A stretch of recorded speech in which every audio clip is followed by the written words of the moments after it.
Olá, queridos irmãos e queridas irmãs em Cristo. Hoje eu queria trazer um tema que muitas pessoas já sabem, todos os cristãos já devem conhecer o tema de hoje. E ele não foge da regra comum, o pecado. Hoje nós iremos compreender sobre o pecado. Muitas pessoas, elas sabem que o pecado é uma coisa ruim, mas elas não sabem de onde é que vem o pecado, elas não sabem da origem do pecado, elas não sabem nem quando é que foi o primeiro pecado. E elas também não entendem por que pecado. Por que o pecado nos afasta de Jesus Cristo? Muitos sabem, claro, como é que você pode ser perdoado pelos seus pecados? Todo mundo sabe disso. Eu espero, pelo menos, se você é um cristão, você deve saber. Portanto, eu queria trazer nessa pregação uma análise sobre o pecado. Vamos primeiro a Romanos, capítulo 5, versículo 12. Este versículo, ele vai explicar a origem do pecado através de Adão. E ele vai ilustrar como o pecado e a morte, eles vão entrar no mundo. E isso se torna por um único ato de desobediência e que ele vai se espalhar por toda a humanidade. Portanto, da mesma forma como o pecado entrou no mundo por um homem, e pelo pecado a morte, assim também a morte se estendeu a todos os homens, porque todos pecaram. Certo? Então agora nós sabemos como é que o pecado ele entrou aqui na Terra. Se nós formos para Gênesis, nós sabemos de toda aquela história. Tínhamos Adão, que depois surgiu Eva, a cobra engana Eva e Eva come do fruto proibido. E aí temos toda essa questão, que Adão também vai comer e eles pecam, eles desobedecem a Deus. Então o pecado você pode imaginar, como primeira análise, desobediência a Deus. Porém, eu digo que este seria o primeiro pecado a ser acometido ao mundo. Mas é um primeiro pecado cometido. Deixa eu reformular essa frase. No mundo, este foi o primeiro pecado. Eva e Adão, comendo do fruto. Agora, o primeiro pecado que realmente acontece, devemos voltar para antes de Adão e Eva. No céu, tínhamos Jesus Cristo. E dentro a hierarquia de anjos, nós tínhamos Miguel, tínhamos Gabriel e tínhamos Lúcifer. 3 anjos. Estes responsáveis, cada um pelo seu cargo. Lúcifer servia para o cargo de adoração, no caso de Deus. E nós vemos que Gabriel, ele servia mais para entregar as mensagens. E já Miguel, ele servia para as guerras, as brigas. Então Lúcifer, o primeiro pecado entra nele ao momento que ele começa a ter orgulho. Ele tem orgulho de si mesmo. Então ele começa a instigar a ele mesmo. Ele começa a ver a sua própria beleza.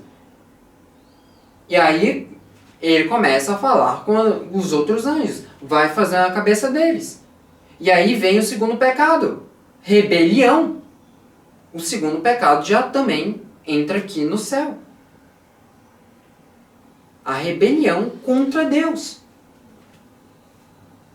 Isso apenas por causa do primeiro pecado entrar no coração de um anjo.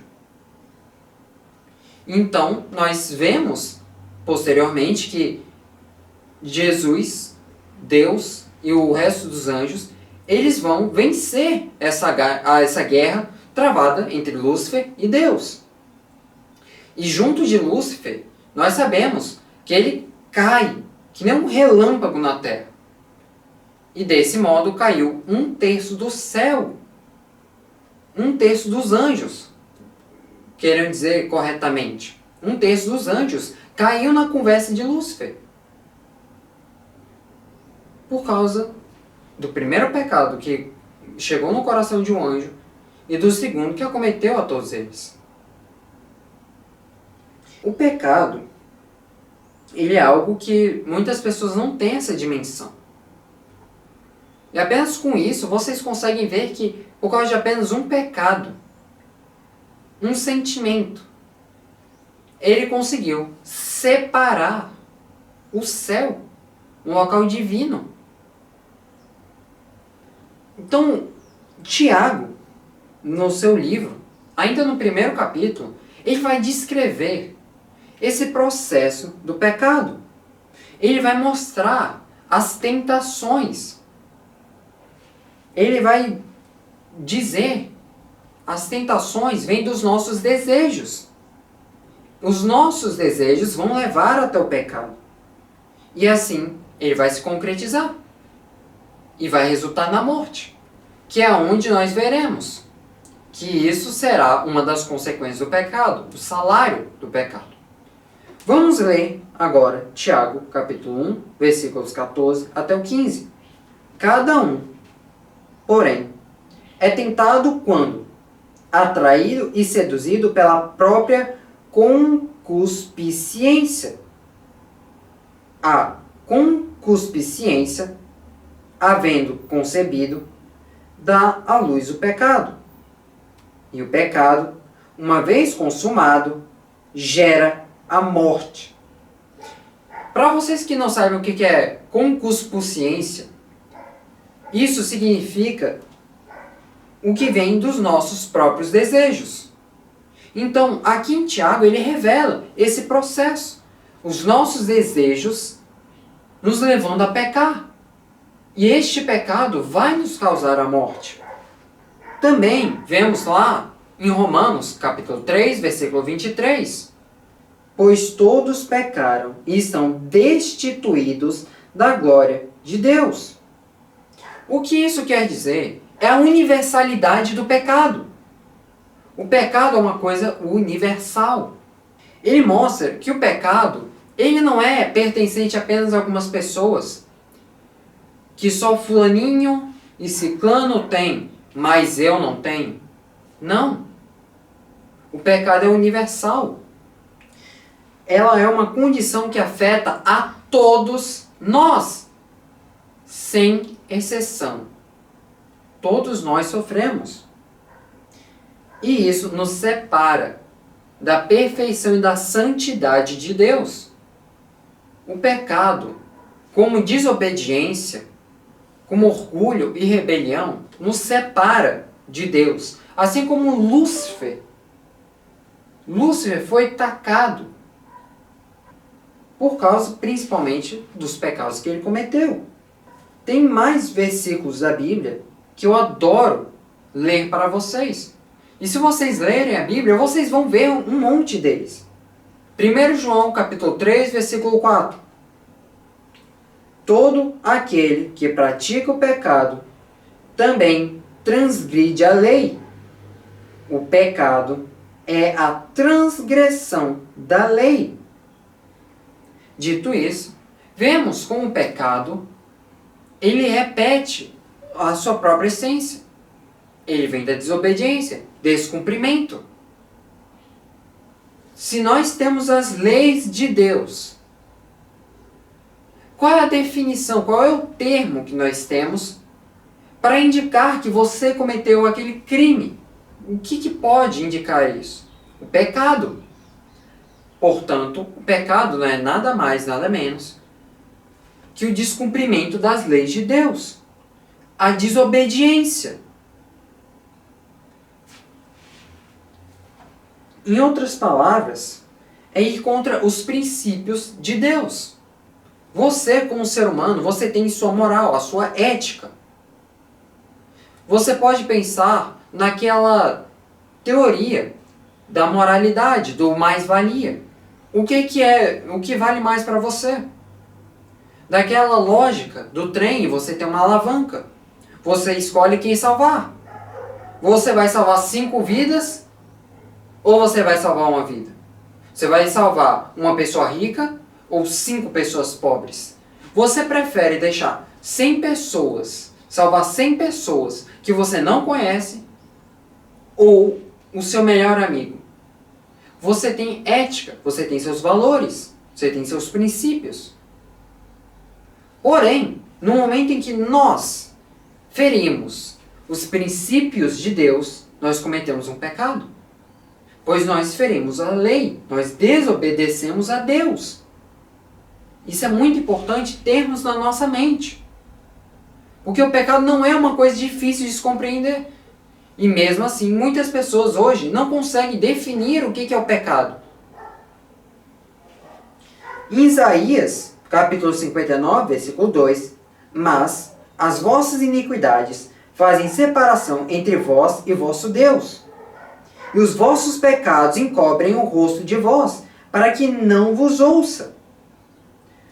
Aqui, Isaías está enfatizando a consequência do pecado. Qual é a consequência que nós temos do pecado? A consequência é que ele vai se mostrar como uma barreira. O nosso contato com Deus é barrado. Nós não teremos mais contato com Deus, nós não veremos mais a Deus.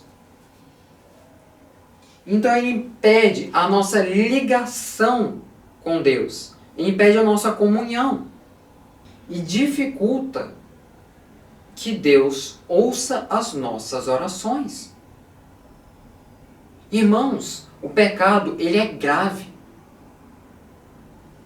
Ele está retirando a sua capacidade de ir para o céu. Ele impede que você tenha a sua amizade com Deus, o seu relacionamento, a sua ligação. E a essência do cristianismo, a essência da Bíblia, é Jesus Cristo, é Deus. No momento em que nós começamos a pecar, nós estamos desobedecendo a palavra de Deus. Nós estamos desobedecendo a Deus. Estamos ignorando. Estamos o abandonando. Então você deve pensar, olha, Edward, eu me arrependo disso. Tem alguma forma de eu me arrepender dos meus pecados? E, graças a Deus, sim. Vamos voltar lá para Provérbios. Provérbios, capítulo 28, versículo 13. Quem encobre as suas transgressões nunca prosperará. Mas quem as confessa e abandona, alcançará misericórdia. Esse provérbio, ele está mostrando, no momento em que você pede perdão a Jesus Cristo pelas suas transgressões, você se arrepende, você está livre de todo pecado, todo crime, por assim dizer, que você cometeu, cada ofensa. E ele indica que você tentar esconder o pecado de Jesus Cristo, então, eu cometi um pecado, eu vou encobrir aqui, Jesus Cristo está ali, ou eu vou tentar justificar e dizer assim, mas Jesus Cristo, eu estava numa situação ruim, vai só piorar. Vai impedir o processo. Você permanece no erro, você permanece pecando. Porém, quando você confessa, você mostra a Deus o seu pecado, ele abre as portas à misericórdia. Ele tem misericórdia de cada um de nós. Nós devemos pedir perdão, porque a consequência do pecado, vamos voltar novamente para Romanos, capítulo 6, versículo 23. Porque o salário do pecado é a morte, mas o dom gratuito de Deus é a vida eterna em Jesus Cristo, nosso Senhor. Prestem atenção. O salário do pecado é a morte.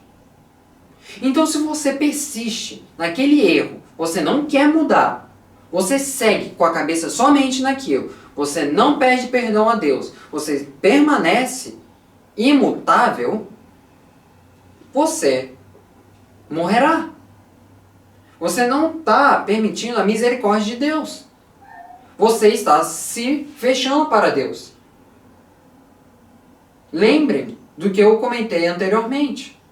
Aquele que tenta justificar ou esconder o seu pecado de Deus impede o progresso. Mas aquele que confessa, Jesus o absolve. Ele tem misericórdia. Esse é um dos versículos mais conhecidos, que deixa claro que o pecado tem como consequência a morte. Não somente uma morte na questão física. Ela tem uma morte espiritual. Essa é a primeira consequência do pecado. A morte espiritual. Eu comentei na minha pregação anterior. A liberdade verdadeira do cristão é a espiritual. E no momento em que nós pecamos, nós perdemos também a liberdade. Tudo na Bíblia tem um nexo. E o pecado é aquele que causa os problemas. E como a última instância, também teremos a morte física. Então são duas mortes que nós temos. Ao pecar, nós temos de primeira instância a morte espiritual. Só que se nós confessarmos a Deus, nós podemos ser reavivados. E se nós permanecemos no erro, Deus não nos perdoará. E teremos a morte, sendo a última instância. E é a recompensa ou o resultado inevitável do pecado. Mas Jesus está sempre lá para te perdoar. Então vamos à conclusão, irmãos. Nós vemos nesta pregação que o pecado se originou no céu, a partir de Lúcifer. E que Lúcifer, ele vem aqui para a terra e ele induz o homem a pecar. E o primeiro pecado entra no mundo. E como salário do pecado, como recompensa do pecado, nós temos a nossa morte espiritual, que nos separa de Deus. Nós não estamos mais juntos a Deus. Desse modo, nós temos a nossa morte espiritual. E se nós permanecemos nesse estado de morte espiritual, de não querer pedir perdão a Deus, de querer esconder, justificar o pecado, nós teremos a última instância, a morte. Literalmente, a morte física. Porém, contudo, entretanto, todavia, Jesus Cristo abre as portas para que você não tenha esta morte. Por dor, compaixão, misericórdia, Jesus Cristo, ele abriu a mão de sua vida e levou todos os pecados. E nós temos uma nova porta. Agora nós podemos pedir perdão a ele e nós somos libertos dos nossos pecados. Então, irmãos, agora vocês entendem a origem, a recompensa e por que o pecado existe. E isso é muito importante vocês terem uma dimensão. Para vocês entenderem que o pecado não é apenas aquela palavra que é dita quando você comete algo errado contra Cristo, mas que ela tem uma profundidade maior. Ela tem um salário, ela tem uma recompensa e uma razão de existência. Então, você como cristão, venha, se junte, ore comigo. Olá, Senhor, meu Deus, meu Pai Celestial. Senhor, por favor, perdoa os nossos pecados, tanto o meu quanto o do irmão que está assistindo. não só dele, mas de todos. Que você possa fazer com que nós compreendemos este conhecimento, que nós abandonemos o pecado, que nós confessemos a Jesus Cristo cada erro que nós tivemos, que nós não escondamos a nossa face, que nós não procuremos esconder o pecado, que nós não procuremos justificar o injustificável. Que você possa, Senhor, abrir a nossa mente, nos confortar e nos fazer abrir, pedir perdão pelas nossas transgressões. Dito isso, Senhor, nos perdoa, pois nós somos gratos, Senhor, e nós aceitamos o presente da Tua morte na cruz do Calvário. Assim seja, feita a Tua vontade, Senhor, em Teu santo nome. Amém.